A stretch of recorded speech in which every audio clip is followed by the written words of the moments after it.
ఆ సరోజ యమజను మించిన దుర్మార్గురాలిలా ఉంది. కూతురు దొంగ, తల్లొక సైకో. దొంగేంటి కాకాంటీ? రూపాయి ఏం దొంగతనం చేసింది? నీకెప్పుడు విషయం పూర్తిగా చెప్పలేదు అర్జున్ బాబు. ఆ రోజు నేను కావేరి గుడికి వెళ్ళినప్పుడు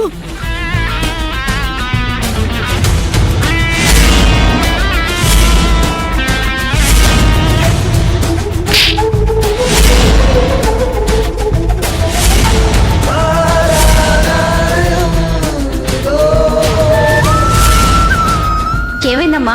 ఈ అమ్మాయి హుండీలోంచి డబ్బులు దొంగతనంగా తీసింది. ఇది జరిగింది అర్జున్ బాబు.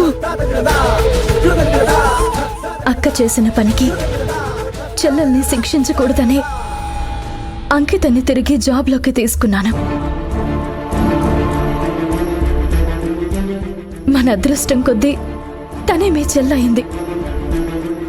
కానీ గులాబీ పువ్వు చుట్టూ ముళ్ళున్నట్టు అంకిత చుట్టూ వాళ్ళున్నారు. ఏం చేద్దాం కావేరి? వాళ్ళు చెడ్డవాళ్ళని అమ్మకి చెల్లెలికి ఎలా చెప్పాలి? మనం చెప్పొద్దు అర్జున్ బాబు, తెలుసుకునేలా చేద్దాం. కాకమ్మతో క్షమాపణలు చెప్పించినందుకు ముందు ఆ తల్లి కూతుర్లకి బుద్ధి చెప్పాలి.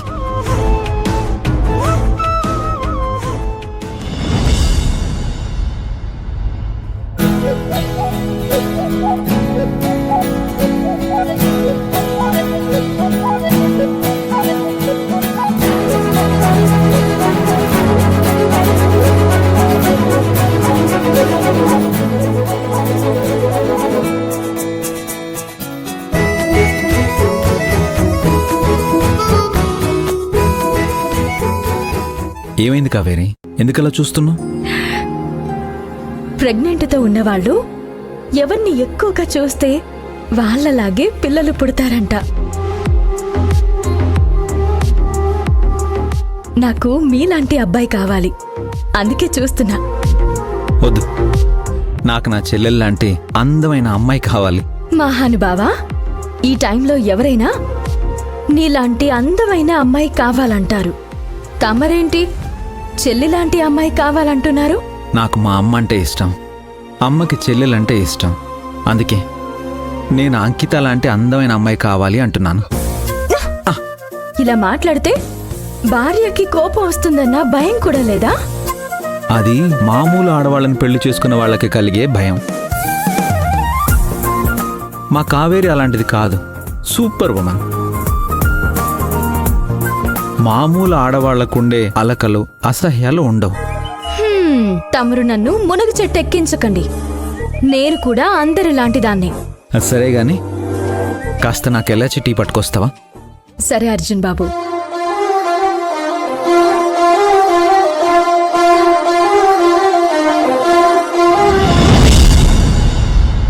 అన్నయ్య.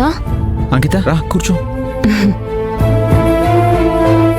ఐఎమ్ సారీ అన్నయ్య, నిన్ను అమ్మని బాధ పెట్టాలని నా ఉద్దేశం కాదు.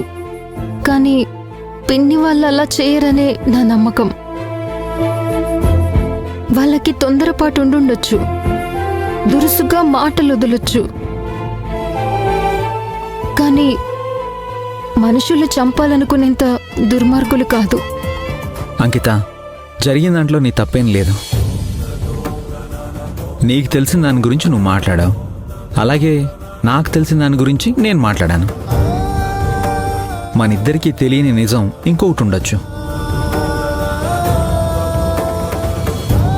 అన్నా చెల్లెళ్ళిద్దరూ జరిగిన దాని గురించే మాట్లాడుకుంటున్నారా? ఇంకా ఆపేసి హ్యాపీగా మిగిలినవేమైనా మాట్లాడండి. అలాగే మహారాణి. అప్పుడే వదిన్ని మహారాణిని చేసేసావా అన్నయ్య? అన్నీ ఒట్టి మాటలే. ఆయనకి నాలాంటి అమ్మాయి వద్దంట, చెల్లెలాంటి కూతురే కావాలంట. ఎంతైనా అన్న చెల్లెళ్ళిద్దరూ ఒక్కటే, మేమే పరాయి వాళ్ళం. కాదులే వదినా, తనకి మనిద్దరం సమానమే. అన్నయ్య, ఇదిగో బిస్కెట్ తిని టీ తాగు. ఆయన టీ తాగే ముందు ఏమీ తినరు, ముందు టీ తాగండి. కాదన్నయ్య, ముందు బిస్కెట్ తిను, లేదు, ముందు టీ తాగండి. ఆగండి ఆగండి ఆగండి. ఇవ్వు. టీ బిస్కెట్ మంచి కాంబినేషన్.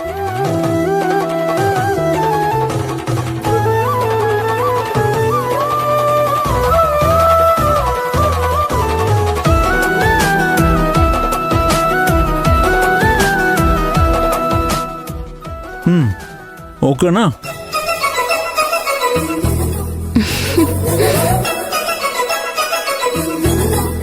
చూసావా వదినా మా అన్నయ్య తెలివితేటలు? శ్రీకృష్ణ పరమాత్ముడు కదా, ఇటు చెల్లెలు సుభద్రని అటు భార్య రుక్మిణిని సమాధానపరిచారు.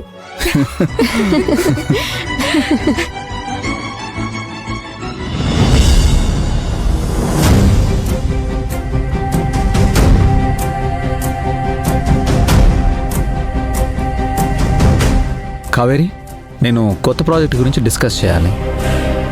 బోర్డు మెంబర్స్ అందరినీ రమ్మని చెప్పాను. ఆ ఫైల్ రెడీ చేసావా? ఎప్పుడో రెడీ చేశాను అర్జున్ బాబు. చెక్ చేయమని అంకితకిచ్చాను. నేను ఆల్రెడీ ఫైల్ చెక్ చేశాను అన్నయ్య. ఆఫీస్కి బయలుదేరదామా? కావేరి, నువ్వు ఆఫీస్కి వెళ్ళడానికి వీల్లేదు.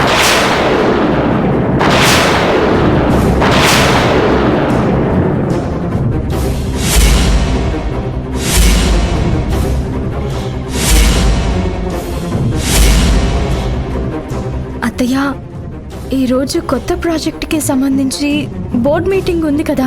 అవన్నీ అర్జున్, అంకిత చూసుకుంటారు. ఈ రోజు నుంచి నువ్వు ఆఫీస్కి వెళ్ళడానికి వీల్లేదు.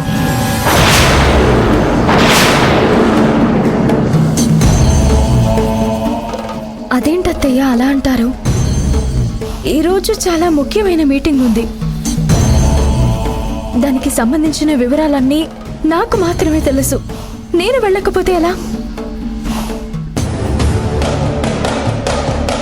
అవునమ్మా, కావేరి రాకపోతే కష్టం. నువ్వేం కష్టపడతావో నాకు తెలీదు అర్జున్, కానీ నా కోడలు మాత్రం కష్టపడ్డం నాకు ఇష్టం లేదు. ఇక నుంచి తను పూర్తిగా విశ్రాంతి తీసుకోవాలి.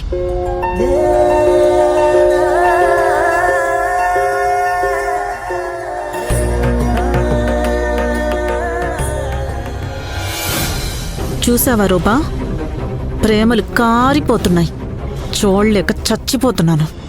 నాకు తెలిసే వాళ్ళ అన్యోన్యత చూసి ఏదో ఒక రోజు గుండెకి చచ్చిపోతావని నాకు తెలుసు. వచ్చేసారా?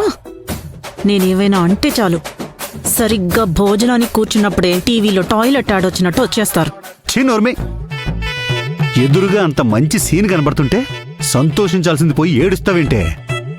మీరు సంతోషిస్తున్నారు కదా, బాగా సంతోషించండి. అత్తయ్య,